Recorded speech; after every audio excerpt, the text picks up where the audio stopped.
Parce qu'il y a aussi des violences faites aux hommes, à travers nos agissements, à travers nos actions envers les hommes. Là, parfois, les hommes réagissent aussi de manière violente. Oui, justement. Oui, Est-ce que vous êtes en train de dire qu'une femme ne suffirait pas à un homme? Non, je ne pense pas.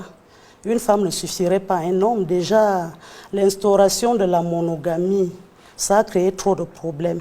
Puisque la monogamie, c'est quoi? C'est une polygamie de tranchées.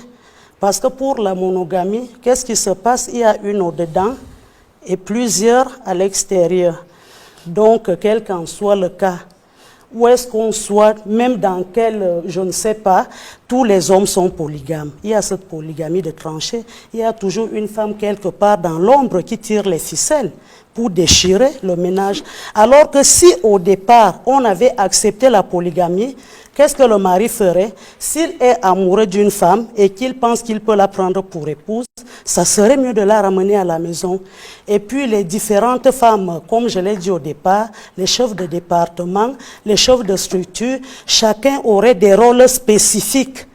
Cet ensemble-là produiront donc, je pense, l'éclosion de la famille.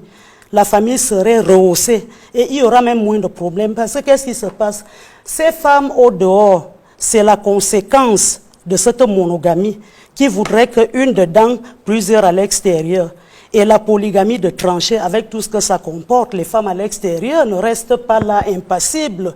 Il y a les maraboutages, il y a des ensorcellements, il y a les maladies sexuellement transmissibles, les enfants monoparentaux et autres. Il y a plusieurs mots.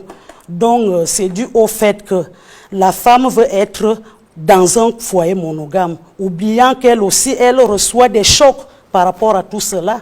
Vous voyez, aujourd'hui, on demande trop à la femme parce que les importateurs de modèles ont institué beaucoup de choses dans notre société qui ne s'accommodent pas avec nos réalités.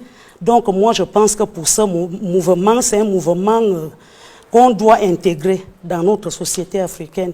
Moi, je suis fan, ce peuple de l'Afrique centrale qu'on trouve au Gabon, en Guinée équatoriale, au Cameroun et au Congo.